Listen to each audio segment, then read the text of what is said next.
Do you remember Abraham and King David? All the great rulers of ancient Israel had been warriors, builders, diplomats.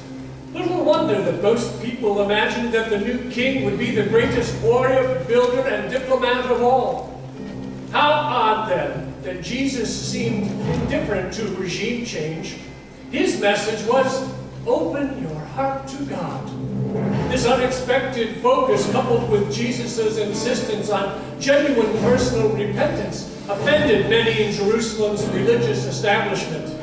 Usually, people try to avoid trouble, but Jesus set his direction straight toward those who were plotting to kill him. And now Jesus would enter Jerusalem for the last time. Behind the scenes, under the radar of politics and religious courts, a dark power was waiting. And when soldiers of the Jewish religious establishment came to place Jesus under arrest, Jesus gave himself up. He was sentenced to the Roman method of execution, a crucifixion, nailed to a wooden cross by wrists and feet. It was excruciating, slow, and a very public way to die. For Jesus, this heinous death was undeserved. As he gave his life, he looked beyond it to God's bigger story of salvation that was being played out through his life and death. There were two other men, both criminals, who were also led out with Jesus to be executed. When they came to the place called the Skull, they crucified him there along with the criminals, one on his right, one on his left. One of the criminals who hung there hurled insults at him. Aren't you the Messiah? He cried. Save yourself and us. But the other criminal rebuked him. Don't you fear God? He said. We are punished justly, for we are getting what our deeds deserve. But this man has done nothing wrong. Then he said, Jesus, remember me when you come into your kingdom. Jesus answered him, truly, I tell you today, you will be with me in paradise.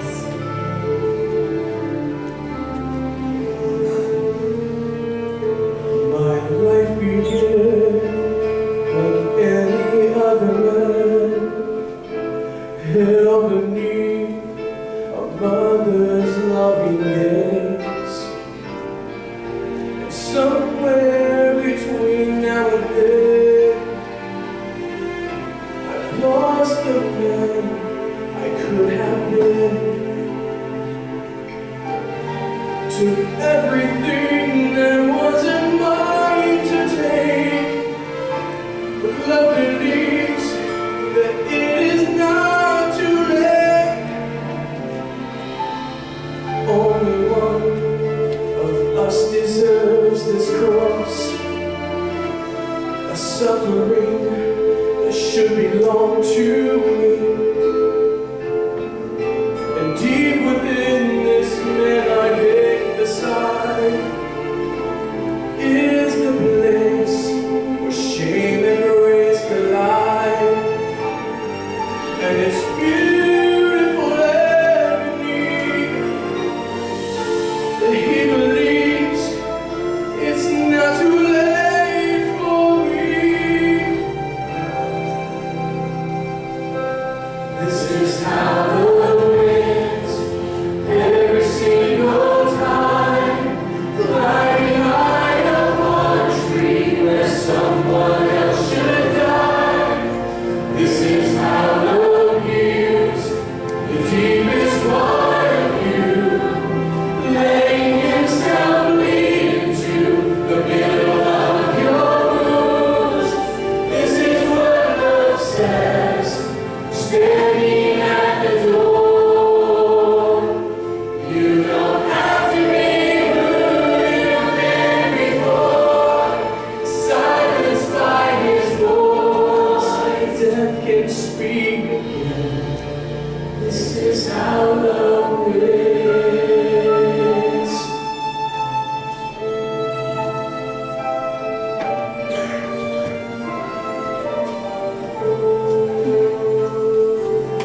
suffering.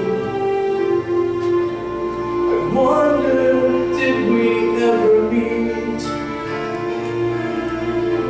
Childhood games and dusty streets.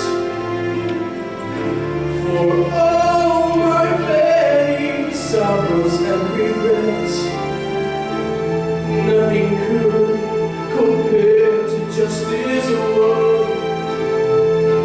That in the presence of my King, I cannot fall on my knees. I cannot carry you up to your throne. You instead will carry me back home. This is how love wins every single time. Climbing high upon a tree where someone else should die. This is how love heals the deepest part of you, letting himself lead into the middle of your wounds. This is what love says, standing at the door. You don't have to be who you've been before.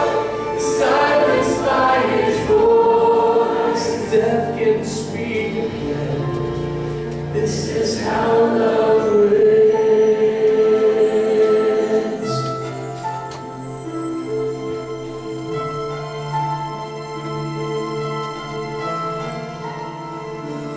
What can wash away my sins? Nothing but the blood, nothing but the blood. What can make me whole again? Nothing but the blood, nothing but the blood. 'Cause this is what love says, standing at the door.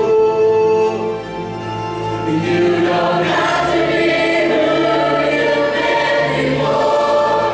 Silenced by his voice, death can speak again. This is how love wins.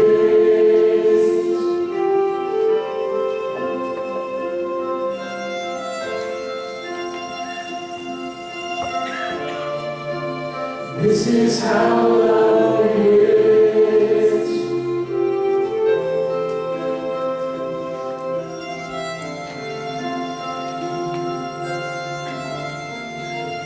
This is how love